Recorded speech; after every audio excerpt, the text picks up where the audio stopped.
السلام علیکم۔ یہ ایک اہم سوال آیا ہوا ہے کہ ہم نے کوئی پلاٹ خریدا، فرض کریں 1 لاکھ کا خریدا، اور وہ اتفاق سے صرف 6 مہینے بعد ہی اس کی قیمت 7-8 لاکھ پہنچ گئی، تو کیا یہ بھی ربا میں شامل ہے، یعنی جس کو سود کہا گیا؟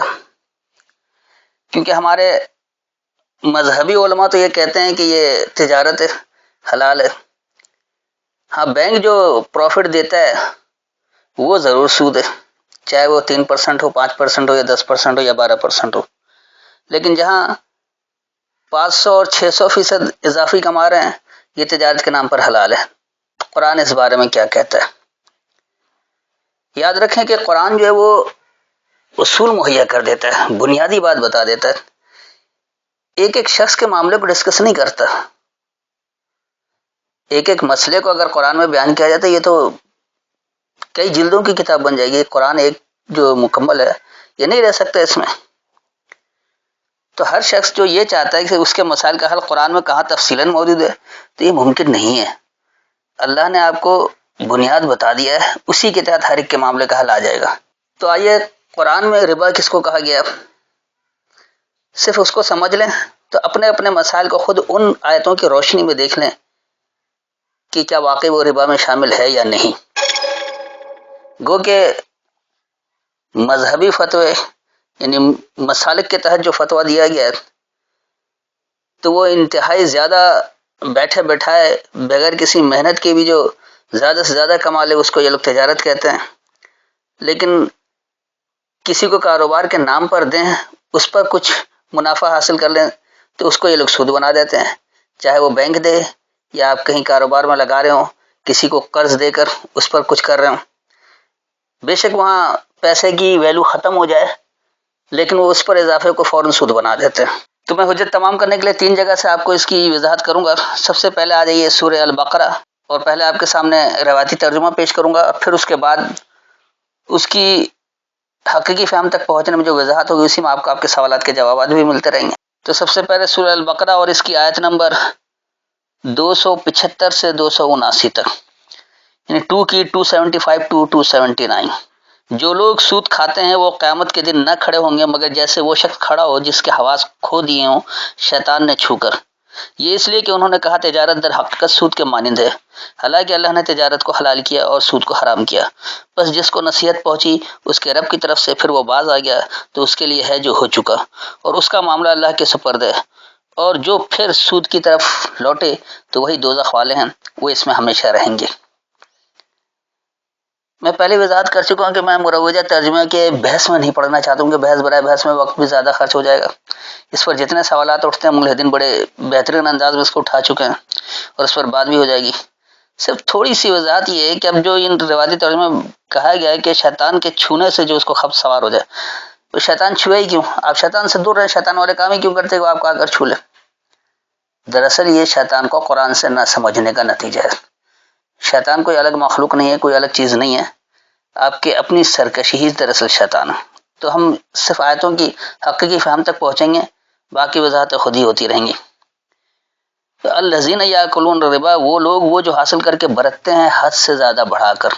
ربا کا مادہ ربو ہے، رے با واو، اور اس کا مطلب یہ زیادہ بڑھا کر، اور اس کی کوئی لمٹ مقرر نہیں ہے کہ کتنا زیادہ بڑھا کر، بس زیادہ سے زیادہ ہوتا ہے۔ اب بعض لوگ اس میں 2 4 گنا 10 گنا بھی لے لیتے ہیں، اور بعض وہ محض صرف 2 4 5% رکھتے ہیں، 1% پر بھی کام ہوتا ہے۔ تو ہر کام کی ایک الگ الگ نوعیت اس کے حساب سے ہی ہوتا ہے۔ لا یقومون، نہیں وہ ڈٹے ہوئے ہیں، نہیں وہ کھڑے ہوئے ہیں، الا صرف کما یقوم الذی، جیسا کہ وہ قوم کھڑی ہے جو کہ یتخبطہ الشیطان من المس، مس چھونے کو نہیں کہا جاتا، مس کہا جاتا ہے کسی چیز میں داخل ہو کر فائدہ حاصل کرنے کو۔ تو میں پہلے بھی مثال بیان کر چکا ہوں کہ جس کو یہ لوگ عام روایتی زبان میں وضو کی آتے کہتے ہیں اولا مستم النساء، وہاں بھی لفظ آیا ہے، تو عورت کو چھوتے ہی وضو نہیں کرتے ہیں، وہاں یہ کہتے ہیں مباشرت کرنے کے بعد، کیونکہ چھونے میں تو یقینی سی بات ہے ماں بہن بیٹی بھی عورت ہی ہے، یا چھو چھو کر وضو کرتے ہیں، تو ممکن نہیں ہو سکتا، لہذا وہاں انہوں نے کچھ بہتر ترجمہ کر دیا۔ تو مس کا بنیادی مطلب ہے کسی چیز میں داخل ہو کر فائدہ حاصل کرنا۔ تو وہ ایک ایسی قوم کی طرح کھڑی ہے جو سرکشی میں داخل ہو کر اس نے خبط کو حاصل کیا. ذالک بانہم، وہی ہے کہ ان کو قالوا، انہوں نے یہ کہا، انما البیع مثل الربا، بے شک جو بئی ہے وہ ربا کی مثال ہے. اب بئی کیا ہے اور ربا کیا ہے؟ بئی کو عام طور پر لوگ تجارت کہتے ہیں، جو سامان کے طور پر خرد و نوش کو خرید و فروخت، یا کپڑوں کی خرید و فروخت، یا کسی سامان کا لین دین. حالانکہ بئی کا بنیادی مطلب ہے تبادلہ خیال. بئی صرف چیزوں کا لین دین نہیں ہوتا ہے، نظریات کا لین دین بھی ہوتا ہے، قانون کے نفاذ کا لین دین ہوتا ہے کہ آپ کے یہاں یہ قانون، ہم بھی اس قانون کو نافذ کر لیں، یا اپنا قانون ہم ایسے اصلاح کر لیں کہ ایسا ہی نتائج آ جائیں. بہت کچھ ہوتا ہے. نہیں، بئی کا مطلب ہی بنیادی طور پر تبادلہ خیال ہے کہ اچھی چیزوں کو آپ لے لیں اور جو غلط چیزیں اس کو آپ اپنی اصلاح کر لیں، ٹھیک کر لیں. یہ صرف تجارت تک محدود کرنا اس لفظ کو محدود کر دیتا ہے، جبکہ یہ قرآن مبین ہے. اس کو اللہ نے عربی مبین کہا ہے، فصاحت و بلاغت والی بیان کی واضح زبان ہے. اس کو محدود کیوں کر رہا ہے؟ اس کی مثال یہ کہہ رہے کہ بڑھا کر لینے سے. صرف بڑھا کر لینا جو یہ الگ سی چیز ہے. تبادلہ خیالات میں کچھ بڑھا کر نہیں لیا جا سکتا. جو ہوگی حقیقت وہی آئے گا، نافذ کریں گے اس کا نتیجہ ملے گا. یہ بڑھا کر لینا جو یقینی سی بات ہے، آپ کوئی چیز ذخیرہ اندوزی کر کے کر رہے ہیں، یا کسی میں ایک درمیانی طبقہ جو ہمارے یہاں دلال کہا جاتا ہے، یا اس کو آپ ایجنٹ کہہ لیں، وہ بیچ میں اپنے زیادہ پروفٹ رکھ لیتا ہے. مثال کے طور پر کسان سے اس نے گندم خرید لی، خود اسٹاک کر لیا اور اپنی منمانی قیمت پر اس کو آگے بیچ دیا. کسان بیچارے کو تو فائدہ کچھ بھی نہیں ہوا، وہ دوبارہ فصل کھانے کے بھی قابل نہیں رہتا، اتنا کم نچوڑ لیتے ہیں. گندم مہنگی بیچ کر عوام کو پھر رلاتا ہے، عوام کو آٹا مہنگا دیتے ہیں. تو یہ جو درمیانی شخصیت ہے، جو درمیان کا کام کرتے ہیں، ایجنٹ کا کام کرتے ہیں، سب سے زیادہ نفع میں یہ لوگ رہتا ہے. حالانکہ یہ کوئی محنت نہیں کرتے، صرف سرمایہ پھنساتے ہیں اور اس سرمایہ کو بڑھا چڑھا کر حاصل کر لیتے ہیں. اس سے بدامنی بھی پیدا ہوتی ہے، نہ پیدا کرنے والے کو نہ استعمال کرنے والے کو کوئی فائدہ نہیں ہوتا. یہ صرف درمیانی آدمی سارا فائدہ اٹھا لیتا ہے. ایسے لوگوں کو کنٹرول کرنا چاہیے، کیونکہ اللہ نے کہہ رکھا ہے کہ سرمایہ جتنا گردش میں رہے گا معیشت آپ کی اتنی اچھی ہوگی. جہاں سرمایہ منجمد کیا جائے یا جہاں ذخیرہ اندوزی کر کے اس طرح فائدہ کمائے تو بدامنی پھیلتی ہے. تو ہمارے بدامنی کا کام زیادہ ہوتا ہے، کیونکہ سارے درمیانی ایجنٹ ہیں، خود سے کچھ پیدا نہیں کرتے، اور اگر کوئی پیدا کر رہا ہوتا ہے تو اس پر بھی ان ایجنٹوں کا قبضہ ہے. تو اس لیے اللہ نے کہا کہ بے شک یہ جو تبادلہ خیال ہے یہ بڑھا کر لینے کی مثال نہیں ہے. یعنی یہ اس طرح نہیں ہے جو لوگ کہہ رہے کہ یہ ربا اور بئی ایک ہی چیز ہے. آگے اللہ کہہ رہے کہ وَأَحَلَّ اللَّهُ الْبَيْعَ وَحَرَّمَ الرِّبَا، اور اپنانے کو کہہ رہے اللہ تبادلہ خیال کو اور چھڑوا رہا ہے بڑھا کر لینا. فَمَنْ جَاءَهُ مَوْعِظَةٌ مِّن رَّبِّهِ، بس جو آ جائے تمہارے پاس جس میں نصیحت موجود ہے تمہارے رب سے. تو رب کی نصیحت کہاں جمع ہے؟ اللہ کی کتاب میں موجود ہے. بس جب تمہارے پاس کتاب آ گئی تمہارے رب سے، فَانْتَهَا، پس باز آ جاؤ. تو اب جو اللہ نے حکم دے رکھا ہے اس پر عمل کر لیں، اور جس سے اللہ نے روک رکھا ہے اس سے رک جائیں، اس سے باز رہ جائیں. فَلَهُ مَا سَلَفَ، بس اس کے لیے جو گزر گیا وہ ٹھیک ہے، جو ہو چکا وہ واپس نہیں آ سکتا. اب آپ کے پاس اللہ کے احکامات آ گئے، اب آپ فرمانبرداری اختیار کر لیں، اب آپ باز رہ جائیں ان عمل سے جس کو اللہ نے منع کر رکھا ہے. وَأَمْرُهُ إِلَى اللَّهِ، اور اس کا معاملہ اللہ کی طرف ہے. ومن عادا، اور جو عادا کرے، دوبارہ کرے، فاولئک اصحاب النار، پس یہی لوگ جلنے والے ساتھی ہیں، ہم فیہا خالدون، وہ اس میں ہمیشہ رہیں گے. تو اس پوری آیت میں جو اللہ نے واضح طور پر ہدایت دی ہے کہ ایسے لوگ، وہ جو زیادہ بڑھا کر لے کر حاصل کر کے برتتے ہیں، وہ اس طرح سے کھڑے ہوئے ہیں، اس طرح سے ڈٹے ہوئے ہیں جیسے ایک ایسی قوم ڈٹی ہوئی ہے جس نے سرکشی میں داخل ہو کر خبط کو حاصل کیا. اور یہ سب کچھ یہ کہ وہ یہ کہتے ہیں کہ بے شک یہ جو تبادلہ خیال ہے یہ بڑھا کر لینے ہی جیسی ہے، ان دونوں میں کوئی فرق نہیں ہے. جبکہ اللہ کہہ رہا ہے کہ تبادلہ خیال کو اللہ نے اپنانے کو کہا ہے اور بڑھا کر لینے کو چھڑوایا. اب تمہارے پاس نصیحت آ گئی ہے تمہارے رب سے، اب باز آ جاؤ ہر اس عمل سے جو نصیحت میں موجود نہیں ہے. ہاں جو کچھ گزر گیا وہ گزر گیا، وہ اسی کے لیے ہے. اب اس کا معاملہ اللہ کی طرف ہے، اب اللہ اس کا نتیجہ دیتا نہیں دیتا وہ اللہ کا اور بندے کا معاملہ ہو گیا. تو جو لوگ نصیحت آ جانے کے بعد پھر ایسا ادا کرتے ہیں، پھر بھی انکار والا کام جاری رکھتے ہیں، تو یہی لوگ دراصل خاص جلنے والے ساتھی ہیں، وہ اس میں ہمیشہ رہیں گے. اگلی آیت آئیے. اللہ سود کو مٹاتا ہے اور خیرات کو بڑھاتا ہے، اور اللہ ہر ایک ناشکر گنہگار کو پسند نہیں کرتا. یمحق اللہ الربا، مٹاتا ہے اللہ بڑھا کر لینے کو، ویربی الصدقات، اور بڑھاتا ہے سچائیاں۔ اب دیکھیے یوربی اور ربا ایک ہی مادے سے لفظ ہے، یوربی کے مجبور ہیں انہوں نے بڑھانا یہاں ترجمہ کیا ہوا ہے، لیکن ربا کو کیونکہ پہلے سے انہوں نے ایک کہانی بنا رکھی ہے روایت کے نام پر سود، اور اس سود کی ڈیفینیشن کے لیے زبردستی اس کو سود بنا دیتے ہیں، جبکہ قرآن کا لفظ سود سیاح کے لیے استعمال ہوتا ہے۔ تو بہرحال اللہ جو وہ بڑھا کر لینے کو مٹاتا ہے اور بڑھاتا ہے سچائیاں، کہ آپ سچائی کے ساتھ ایمانداری کے ساتھ کام کریں۔ یقین سے بات آپ اپنا جو منافع رکھ رہے ہیں اپنے اخراجات کو دیکھتے ہوئے اس حساب سے رکھا جاتا ہے، جہاں اخراجات کم ہوتے ہیں وہاں کم نفع رکھا جاتا ہے، جہاں اخراجات زیادہ ہوتے ہیں وہاں تھوڑا سا نفع زیادہ رکھا جاتا ہے، لیکن وہ سچائی کے ساتھ کام کرتے ہیں تو اس طرح سب کا گزارا ہوتا ہے اور بدامنی نہیں آتی ہے، خوف اور حزن نہیں پھیلتا ہے، معاشرے میں پیسے کی دوڑ نہیں لگ جاتی ہے۔ اس لیے آگے اللہ کہہ رہے کہ واللہ لا یحب کل کفار نسیم، اور اللہ محبت نہیں کرتا ہر ایک نقصان دہ انکار کرنے والوں سے، کہ انکار ایک تو انکار کر رہا ہے کہ چلو نہیں مانتے سیدھا سیدھا، لیکن وہ نقصان نہیں دیتے، اور یہ ایسے لوگ ہیں جو نقصان دے کر انکار کرتے، انکار بھی کرتے اور نقصان بھی دیتے ہیں۔ اب اگلی آیت آئیے کہ بے شک جو لوگ ایمان لائے اور انہوں نے نیک عمل کیے اور نماز قائم کی اور زکوٰۃ ادا کی، ان کے لیے ان کا اجر ہے ان کے رب کے پاس، اور نہ ان پر کوئی خوف ہوگا اور نہ وہ غمگین ہوں گے۔ تو ان الذین آمنوا، بے شک جن لوگوں نے مان لیا، وعملوا الصالحات، یعنی انہوں نے مکمل صحیح عمل کیا، واقاموا الصلاۃ، وہ سبق کو اٹھتے ہیں، واتوا الزکوٰۃ، اور وہ اس کو فروغ دیتے ہیں، اپنے عمل سے اس کی نشوونما کرتے ہیں، لہم اجرہم عند ربہم، ان کے لیے ان کا نتیجہ ان کے رب کے پاس ہے، ولا خوف علیہم، ان پر کوئی خوف نہیں ہے، ولا هم يحزنون، اور وہ غمگین نہیں ہوں گے۔ تو یہ یاد رکھیے اللہ ماننے والے لوگوں کو کہہ رہا ہے کہ ایک تو صرف ماننا ہی نہیں ہے، مان کر اپنے عمل کی اصلاح بھی کرنی ہے، اب مکمل صحیح عمل کرنا ہے، جو کچھ پہلے ہوتا رہا وہ ختم ہو گیا، اب آپ کے پاس اللہ کے احکامات آ گئے، اب آپ اس کے پابند ہو جائیں۔ اور اس کے لیے کیا ہے کہ اللہ کا حکم کیا، اس کو سمجھنے کے لیے سبق کو اٹھنا ہے روزانہ 2 وقت، اور اس کو اپنے عمل سے فروغ بھی دینا، جو کچھ آپ کو سبق میں حاصل ہوا ہے، جو حکم ملا ہے، اب اس کو عملی زندگی میں آپ کو عمل کر کے دکھانا ہے کہ ہم اس کے مکمل فرما بردار ہیں۔ تو ان کے لیے ان کا نتیجہ ان کے رب کے پاس ہے، اور سب سے بہترین نتیجہ یہ کہ ان پر کوئی خوف نہیں ہے اور وہ غمگین بھی نہیں ہوں گے۔ تو خوف اور حزن کا مٹ جانا سب سے بڑا انعام ہے۔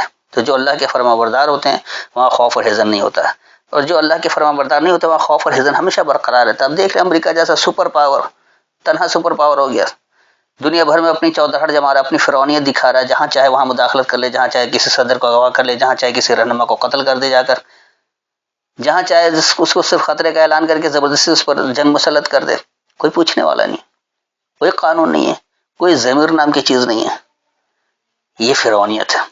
اس کے باوجود خوف اور حزن غائب نہیں ہے، ہم وقت خوف اور دھڑکا ہی لگا رہتے کہ فلاں ہمارا دشمن ہے، یہ ہم تک آ سکتا ہے، یہ آ سکتا ہے، اس لیے کہ یہ لوگ اللہ کے نافرمان ہیں۔ اب اگلی آیت آئیے کہ اے ایمان والو تم اللہ سے ڈرو اور جو سود باقی رہ گیا ہے وہ چھوڑ دو اگر تم ایمان والے ہو۔ یا ایھا الذین آمنوا، اے ماننے والے لوگو، اتقوا اللہ، اللہ کے پابند ہو جاؤ، وذروا ما بقی من الربا، اور چھوڑ دو جو باقی رہ گیا بڑھا کر لینے سے، ان کنتم مؤمنین، اگر تم ماننے والے ہو۔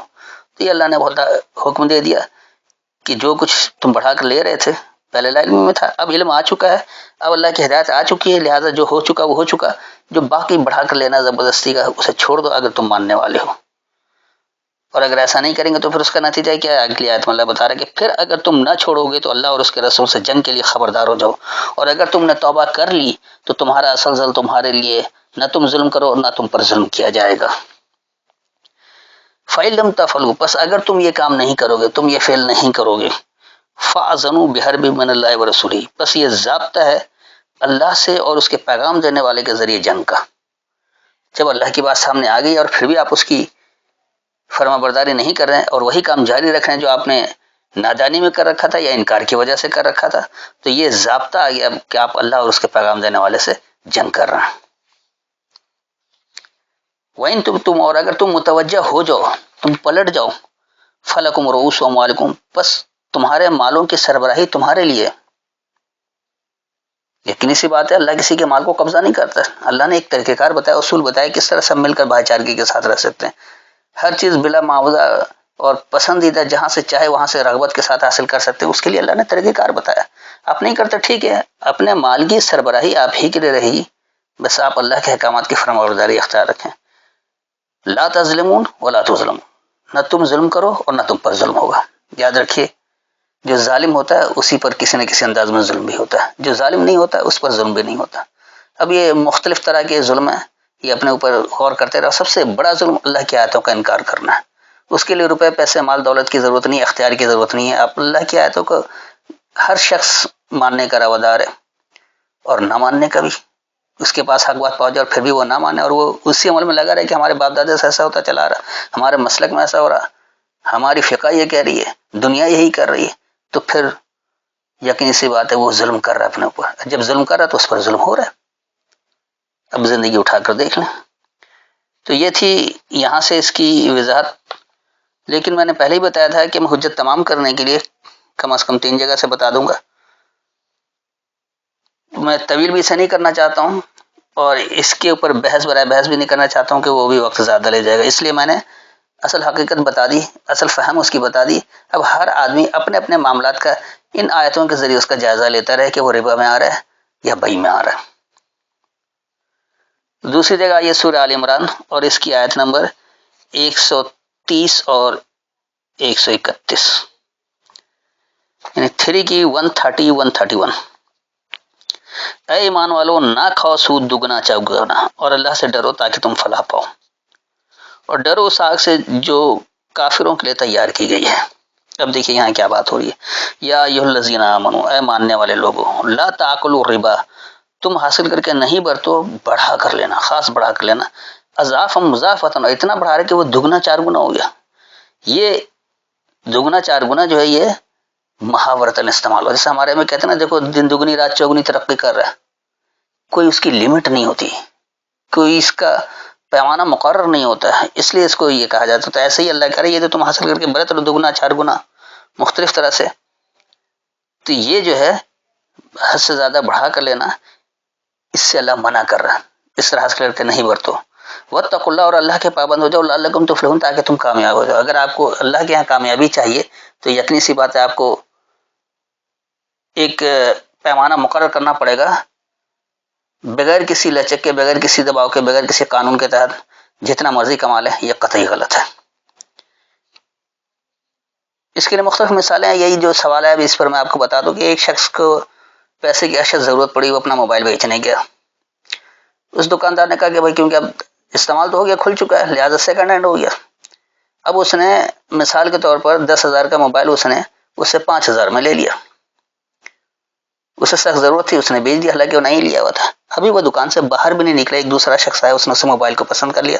دکاندار نے کہا یہ 10,000 کا ہے اور یہ ابھی مشکل سے 4-5 دن استعمال ہوا ہے، تو چلے ہم آپ کو 8 میں دے دیں گے، 9 میں دے دیں گے، 8 میں دے دیں گے. اس طرح کر کے وہ کم از کم 7.5-8 میں دے دیتا ہے. تو یہ جو چند منٹ میں جو بیٹھے بیٹھے اس طرح کما لے صرف اپنی چرب زبانی کی وجہ سے، یہ ہے ربا، حد سے زیادہ بڑھا کر لینا. اگر اس نے 5 میں خریدا تھا تو 5.5-6 میں دے دیتا ہے، اسے پھر بھی منافع تو ہو رہا ہے بغیر کچھ خرچ کیے ہوئے. اتنے اخراجات نہیں ہیں، نہ کچھ ہے. یہ ایسا نہیں ہوتا ہے کہ بس کیونکہ دن بھر میں یا مہینے میں ایک موبائل کا سودا ہو رہا ہے پورے مہینے کا خرچہ نکالنا، ایسی بات ہرگز نہیں ہے. لوگ جانتے ہیں اچھی طرح سے. یہ میں نے مثال کے طور پر ایک بتا دیا. آپ اپنے اپنے کام کے لحاظ سے ہر جگہ دیکھ سکتے کہ کہاں ربا کر رہے اور کہاں بیع کا کام کر رہے ہیں. تو اللہ نے یہ بتا دیا کہ تم حاصل کر کے نہیں برتو. اگر تم ماننے والے ہو گئے ہو تو یہ دگنا 4 گنا جو بڑھا کر لے رہے ہو اس سے باز آ جاؤ. یہ حاصل کر کے نہیں برتو، اللہ کے پابند ہو جاؤ تاکہ تم کامیاب ہو جاؤ. اس کے بعد اللہ کہہ کہ واتقوا النار التی، اور بچو اس جلنے سے، اس خاص جلنے سے، وہ جو کہ اعدت للکافرین، میں نے تیار کیا انکار کرنے والوں کے لیے. تو یاد رکھیے اگر اللہ کی احکامات کی پابندی اختیار نہیں کریں گے، اللہ سے بچنے والے نہیں بنیں گے، تو وہ ایک ایسا جلنا ہے جو اللہ نے انکار کرنے والوں کے لیے تیار رکھا ہے اور اس سے کوئی بچ نہیں سکتا. سب کو اس کے نتائج بھگتنا پڑتے ہیں اور وہ آتا ہے اسی میں. کتنی بھی کوشش کر لیں اس معاشرتی آگ سے نہیں بچ سکتے. تو آج دنیا بھر میں جو مسلم ممالک کا حال ہے، کہیں معاشی آگ ہے، کہیں معاشرتی آگ ہے، کہیں اخلاقی آگ ہے، کہیں بدامنی ہے. تو یہ سب کچھ جو ہے، اور خوف اور حزن، یہ تمام کچھ دراصل اللہ کی آیتوں کا انکار.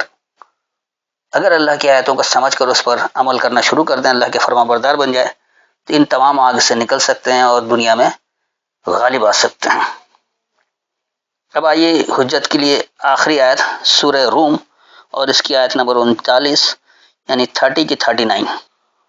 تو جو تم سود دو کہ لوگوں کے مال بڑھیں، اضافہ ہو، تو یہ اللہ کے ہاں نہیں بڑھتا. اور جو تم اللہ کی رضا چاہتے ہوئے زکوٰۃ دیتے ہو، تو یہی لوگ ہیں اپنا مال اور اجر چند و چند کرنے والے.